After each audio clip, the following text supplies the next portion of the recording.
Hello दोस्तों। एक बार फिर से मैं आपके सामने एक बहुत ही इम्पोर्टेंट लेसन लेकर के हाजिर हूँ। सो हमारे आज के लेसन का टाइटल है राष्ट्रपति। हम लोग आज राष्ट्रपति के बारे में पढ़ेंगे, उसका पार्ट वन है। हम राष्ट्रपति को दो पार्ट्स में पढ़ेंगे। तो ये मेरा थोड़ा सा इंट्रोडक्शन है, तो इसे आप पढ़ लीजिएगा और जल्दी से जल्दी हम इसको स्टार्ट करते हैं। सबसे पहले राष्ट्रपति।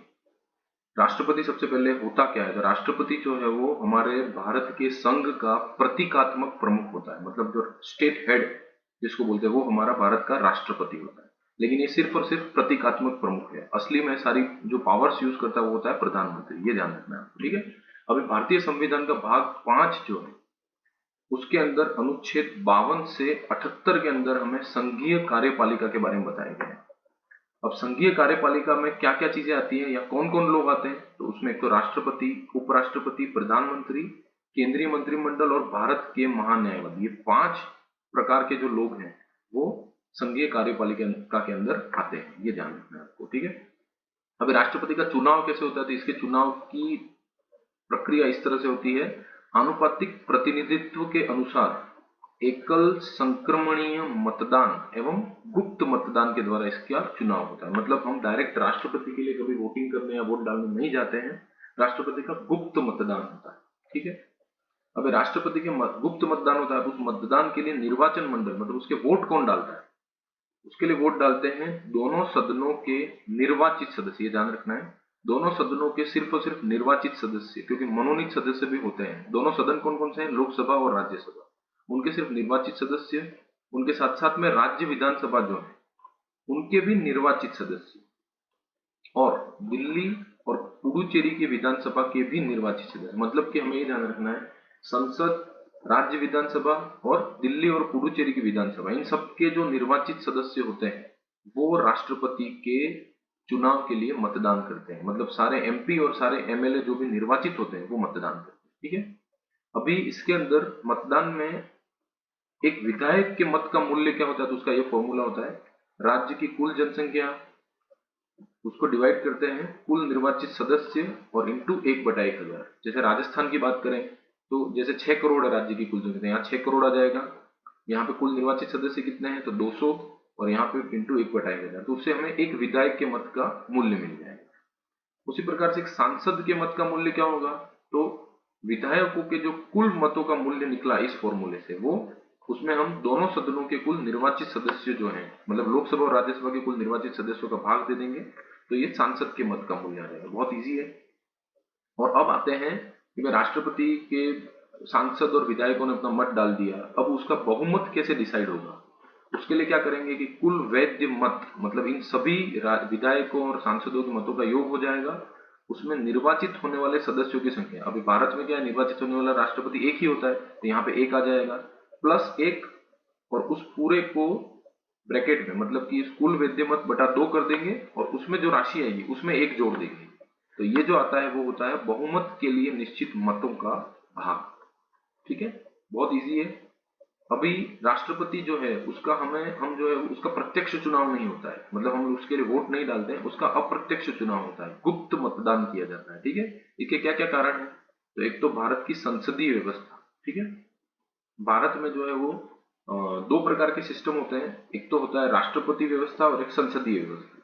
तो भारत में संसदीय व्यवस्था होती है, तो भारत में संसद के या प्रधानमंत्री के इन सबके चुनाव के लिए जो वोट डाले जाते हैं, बट संसदीय व्यवस्था होने से राष्ट्रपति का इतना महत्व नहीं रह जाता है या कम महत्व रह जाता है, इसलिए हम इसके लिए इसकी वोटिंग नहीं की जाती। राष्ट्रपति केवल और केवल प्रतीकात्मक प्रमुख है, मैंने आपको बता ही दिया है। और तीसरा, भारत की जैसी इतनी बड़े देश में इतनी सारी जनसंख्या में चुनाव करवाना जो है वो बहुत खर्चीला, समय इसमें बहुत ज्यादा लगता है और ऊर्जा लगती है, तो इतने सारे खर्च को बचाने के लिए जो है वो राष्ट्रपति का गुप्त मतदान किया जाता है। वैसे भी हम लोग जो है वो जो लोग राष्ट्रपति का चुनाव करते हैं उनको तो हम लोग ही चुनते हैं, तो इसलिए। अभी यहाँ पे एक और इम्पोर्टेंट चीज है ये, कि जो राज्यों की कुल जनसंख्या है उसको कैसे डिसाइड करते हैं। तो यहाँ पे 84वां संविधान संशोधन हुआ था 2001 में, उसके तहत 1971 की जो जनसंख्या थी, वो जो जनसंख्या थी उसको इनके चुनाव के लिए राज्य की जनसंख्या की तरह माना जाता है। मतलब 2011 में भले राजस्थान की कितनी भी जनसंख्या हो, लेकिन 1971 में जो जनसंख्या थी उसी को माना जाता है। और ये कब तक माना जाएगा? 2026 तक। मतलब कि 2031 में जो जनगणना होगी वो जो है वो अगली राष्ट्रपति के चुनाव के लिए काम में ली जाएगी। तब तक जो है वो 1971 की जो जनगणना है उसी के आधार पर राष्ट्रपति का चुनाव होता रहेगा। अगले में चलते हैं। अर्हता है मतलब राष्ट्रपति के पद के लिए योग्यता क्या क्या होनी चाहिए। सबसे पहले तो भारत का नागरिक, ये हर जगह होता है। 35 वर्ष की आयु चाहिए, लोकसभा सदस्य बनने के योग्य होना चाहिए, ठीक है, और ये किसी भी लाभ के पद पर नहीं होना चाहिए, ठीक है। अभी लाभ का पद क्या होता है इसके लिए हम एक अलग से अगली स्लाइड में या उसकी अगली स्लाइड में जो है हम लोग टॉपिक बनाएंगे। बट लाभ के पद में राष्ट्रपति, उपराष्ट्रपति, केंद्रीय मंत्रिमंडल के मंत्री, प्रधानमंत्री, ये सब जो लोग होते हैं वो लाभ के पद पर नहीं माने जाते हैं। इसके अलावा आपको कहीं से भी अगर कोई वेतन मिल रहा है तो आप लाभ के पद पर मानेंगे। तो ये शॉर्टकट में इसका एक्सप्लेनेशन है।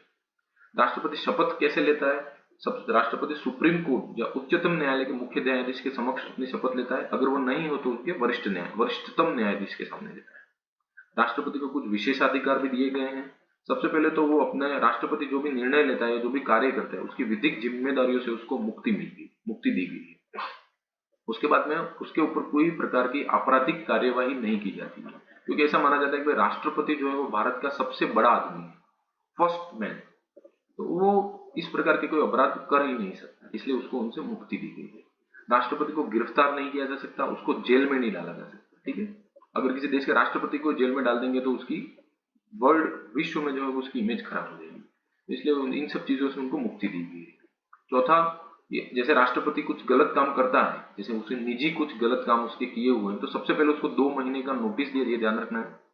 सबसे पहले उसको 2 महीने का नोटिस दिया जाता है, उसके बाद में संसद में महाभियोग चलाया जाता है, ठीक है। फिर आते हैं राष्ट्रपति की पद की अवधि।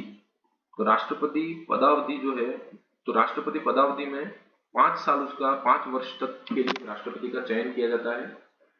उससे पहले अगर वो त्याग पत्र देना चाहे तो वो उपराष्ट्रपति को अपना त्याग पत्र देता है।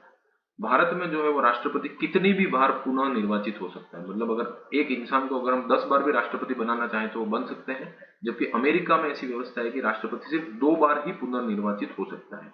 बराक ओबामा या जॉर्ज बुश का एग्जाम्पल आप ले सकते हैं, वो 2 बार राष्ट्रपति बने, उसके बाद उन्होंने चुनाव नहीं लड़ा।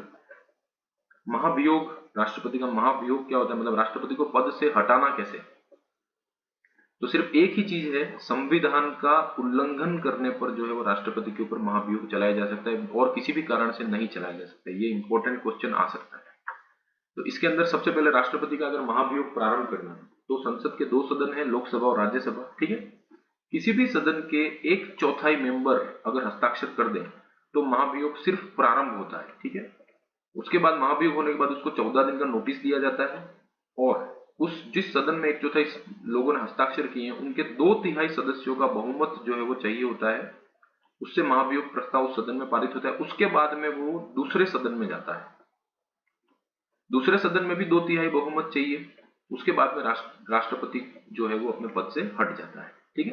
तो राष्ट्रपति का जो महाभियोग है वो एक अर्ध न्यायिक प्रक्रिया है, ये आपको ध्यान रखना है, ठीक है। और जो महाभियोग की प्रक्रिया चल रही होती है उस समय राष्ट्रपति जो है वो उस महाभियोग में उपस्थित हो सकता है। बहुत इंपॉर्टेंट क्वेश्चन है। राष्ट्रपति, अब देखो, राष्ट्रपति के चुनाव में तो राज्य विधानसभा के सदस्य भी भाग लेते थे, लेकिन राष्ट्रपति के महाभियोग में केवल संसद के दोनों सदनों के सदस्य भाग लेते हैं, राज्य के सदस्य इसमें भाग नहीं लेते हैं, ठीक है, ये ध्यान रखना है। अभी राष्ट्रपति बनना है, अगर जैसे अगर मुझे राष्ट्रपति का चुनाव लड़ना है तो उसके लिए मुझे सबसे पहले तो 50 प्रस्तावक चाहिए, 50 अनुमोदक चाहिए, ठीक है, और 15,000 रुपए हमें जो है वो जमा करवाने होते हैं, तब जाके मैं राष्ट्रपति पद के चुनाव में अपना नामांकन दाखिल करवा सकता हूँ। और ये संशोधन कब हुआ था? 1997 है ये, ठीक है, 1907 नहीं है, 1997 में ये संशोधन हुआ था। उससे पहले ये 2500 रुपए और 10-10 थे, ये दोनों, ठीक है। तो इस तरह से राष्ट्रपति की कुछ और इंपॉर्टेंट बातें होगी इसके लिए। नेक्स्ट पढ़ते हैं, राष्ट्रपति के पद की रिक्तता किस तरह से होती है, रिक्तता होने पे क्या होता है। पद की रिक्तता कैसे होती है? सबसे पहले तो उसके 5 साल खत्म हो गए, कार्यकाल समाप्त हो गया।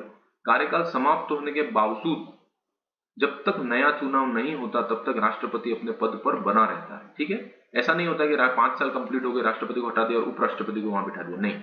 उपराष्ट्रपति को कार्यकाल समाप्त होने के केस में उपराष्ट्रपति को राष्ट्रपति का पद हस्तांतरित नहीं होता है। लेकिन अगर इसके अलावा किसी भी कारण से, जैसे उसकी मृत्यु हो जाए, त्याग पत्र दे दें, महाभियोग चल जाए, या किसी भी और कारण से अगर राष्ट्रपति अपने पद से हट जाता है तो इसमें सबसे पहले तो क्या होता है, 6 माह के अंदर चुनाव करना आवश्यक है। कार्यभार उपराष्ट्रपति को मिल जाता है। यहाँ पे उपराष्ट्रपति के जो है वो मजे हो जाते हैं। ठीक है, उपराष्ट्रपति अगर नहीं है, ये भी ध्यान रखना है, तो भारत के मुख्य न्यायाधीश को राष्ट्रपति का पदभार अतिरिक्त रूप से संभालना होता है। अभी आप सोचेंगे इतना सारा कैसे हो सकता है, ऐसा भी हो चुका है भारत में। 1969 में जब जाकिर हुसैन जी जो हमारे राष्ट्रपति थे उनकी मृत्यु हो गई थी, उस समय वीवी गिरी जी जो है वो उपराष्ट्रपति थे।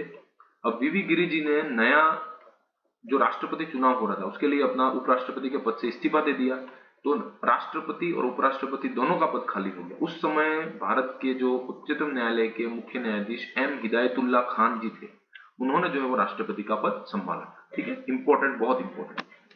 अभी अब तक जो है वो कितने राष्ट्रपतियों की अपने पद पर रहते हुए मृत्यु हो चुकी है, तो सिर्फ 2 राष्ट्रपति हैं, जाकिर हुसैन और फखरुद्दीन अली अहमद, इन दोनों की ही पद पर रहते हुए मृत्यु हो चुकी है। ठीक है, अब देखते हैं राष्ट्रपति की कुछ शक्तियां। तो राष्ट्रपति के पास केवल कुल 7 प्रकार की शक्तियां होती हैं। आज हम सिर्फ 2 प्रकार की शक्तियां पढ़ेंगे, कार्यकारी और विधायी शक्तियां। अन्य शक्तियां जैसे वित्तीय शक्तियां, न्यायिक शक्तियां, कूटनीतिक शक्तियां, सैन्य शक्तियां और आपातकालीन शक्तियों को हम अगले लेसन में कंप्लीट करेंगे।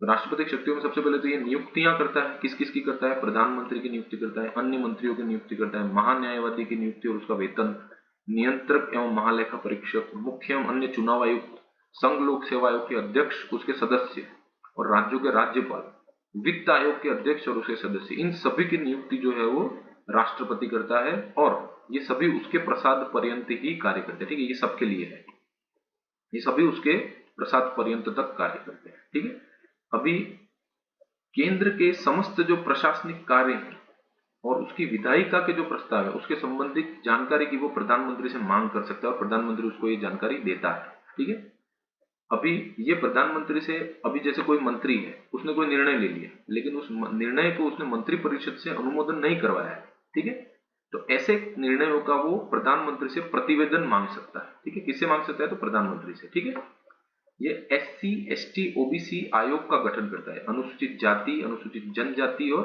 अन्य पिछड़ा वर्ग के आयोग का गठन कर सकता है। ये अंतरराज्यीय परिषद का गठन करता है, मतलब राज्यों के बीच अगर सामंजस्य बढ़ाने के लिए अंतरराज्यीय परिषद होती है, इसका गठन कर सकता है।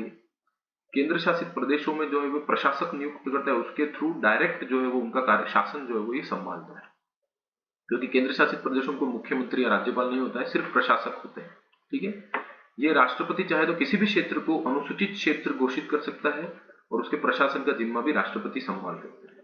ठीक है, ये कुछ ऐसे नियम बना सकता है जिससे कि उसके जो आदेश और अनुदेश जो उसके नाम पे बन रहे हैं वो वैध रहे। भारत सरकार के सभी शासन संबंधी जो कार्य होते हैं वो सभी राष्ट्रपति के नाम पर ही होते हैं, मतलब राष्ट्रपति सिर्फ नाम मात्र का प्रमुख होता है। जैसे मैंने आपको बोला था, नाम राष्ट्रपति का होता है, बट असल में जो है वो सारे काम प्रधानमंत्री या सारी शक्तियां प्रधानमंत्री के पास होती है। और केंद्र सरकार के सहज रूप से कार्य करने के लिए ये कार्य संबंधी नियमों को भी बना सकता है। ठीक है, तो ये सभी राष्ट्रपति की कार्यकारी शक्तियां हो गई। अब देखते हैं उसकी विधायी शक्तियां क्या होती हैं। तो सबसे पहले हमको ये पूछा जाए कि भाई राष्ट्रपति भारत की संसद का अंग होता है कि नहीं होता है? यस, भारत की संसद का अंग होता है, वो अभिन्न अंग होता है। तो भारत की संसद किन किन सदनों या किन किन घटकों से मिलकर बनी होती है? तो उसमें 3 घटक होते हैं, राष्ट्रपति, लोकसभा और राज्यसभा। ठीक है, उसके बाद आता है प्रत्येक नया चुनाव जब भी होता है केंद्र सरकार या और हर एक वर्ष जो संसद का पहला सदन होता है उसको संबोधित करता है। ठीक है, लोकसभा और राज्यसभा का संयुक्त अधिवेशन जो है वो राष्ट्रपति आमंत्रित कर सकता है, लेकिन उस संयुक्त अधिवेशन की अध्यक्षता कौन करता है? तो लोकसभा का अध्यक्ष करता है, ये ध्यान रखना है। कोई भी लंबित विधेयक अगर पड़ा उसके लिए वो संसद को संदेश भेज सकता है, लेकिन सिर्फ और सिर्फ लंबित विधेयक के लिए भेज सकता है और किसी के लिए नहीं। ठीक है, अगर जैसे हो सके कि भाई लोकसभा का अध्यक्ष और उपाध्यक्ष और राज्यसभा के सभापति और उपसभापति का पद जो है वो रिक्त पड़ा है, तो उसके लिए वो किसी दूसरे सदस्य को नियुक्त कर सकता है। ठीक है, अब से हम जो लोकसभा को एलएस और राज्यसभा को आरएस बोला करेंगे। तो देखो, राज्यसभा के अंदर ये 12 सदस्यों को मनोनीत करता है। ये 12 सदस्य कौन कौन से क्षेत्र से होते हैं? साहित्य, कला, विज्ञान और समाज सेवा, इन 4 क्षेत्रों से ही होने चाहिए। ठीक है, अभी आप बोलेंगे कि सचिन तेंदुलकर को भी राज्यसभा में मनोनीत कर दिया गया था, तो सचिन तेंदुलकर को इस आधार पर किया था कि उन्होंने क्रिकेट या खेल को भी कला में मानते हुए उसको राज्यसभा में मनोनीत किया गया है। ठीक है, लोकसभा की बात करें तो सिर्फ 2 सदस्यों को मनोनीत करता है, वो भी अगर वो चाहे तो, और वो किससे होते हैं तो आंग्ल भारतीय समुदाय से होते हैं। अगर राष्ट्रपति का ये मानना है कि लोकसभा में आंग्ल भारतीय समुदाय को ठीक ढंग से प्रतिनिधित्व नहीं मिल रहा है, तो ही वो इन 2 सदस्यों को मनोनीत करता है। ठीक है, अभी आता है चुनाव आयोग। तो ये संसद के कुछ, जैसे किसी सदस्य की निरर्हता मतलब अयोग्यता को अगर निर्धारित करना है तो वे चुनाव आयोग से परामर्श करके इसको निर्धारित कर सकता है।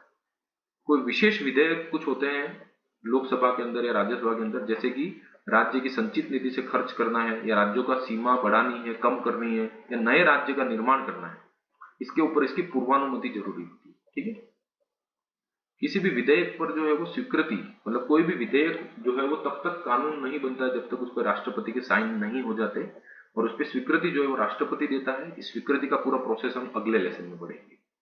राष्ट्रपति की अध्यादेश जारी कर सकता है। राष्ट्रपति की अध्यादेश जारी करने की शक्ति होती है, ये होती है अनुच्छेद 123 के अंतर्गत। अध्यादेश की शक्ति को हम विस्तार में अगले लेसन में पढ़ेंगे, अभी सिर्फ अनुच्छेद 123 याद करो।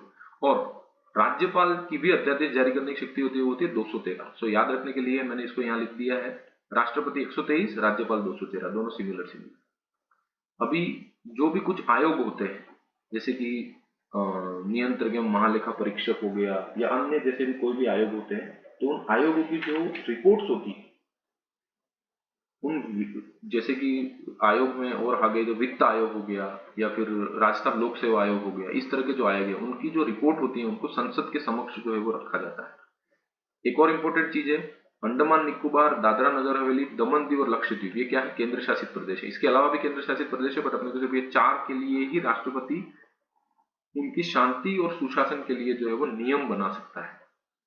ठीक है, एक और केंद्र शासित प्रदेश अगर देखा जाए तो पुडुचेरी एक केंद्र शासित प्रदेश है, लेकिन उसके लिए वो नियम तभी बना सकता है जब उसकी विधानसभा निलंबित या विघटित हो गई। ठीक है, विधानसभा उसकी निलंबित या विघटित हो, ठीक है, तभी वो उसके लिए नियम बना सकता है। दिल्ली भी एक केंद्र शासित प्रदेश है, लेकिन उसके लिए वो नियम नहीं बना सकता। जम्मू कश्मीर और लद्दाख जो है वो 2 नए केंद्र शासित प्रदेश बने, पर उनके लिए अभी तक रूल्स जो है वो आगे आए नहीं। तो आज के लिए इतना ही। अगर आपको मेरा लेसन अच्छा लगा हो, प्लीज उसे सब्सक्राइब कीजिए मेरे चैनल को, मेरे लेसन्स को लाइक और शेयर कीजिए अपने फ्रेंड्स के साथ में, और साथ में सब्सक्राइब करते समय जो है उसके पास में एक बेल आइकन होता है उसको प्रेस करना ना भूलें, ताकि आपको नोटिफिकेशन जो है वो मिलती रहेगी। So thank you so much and all the best.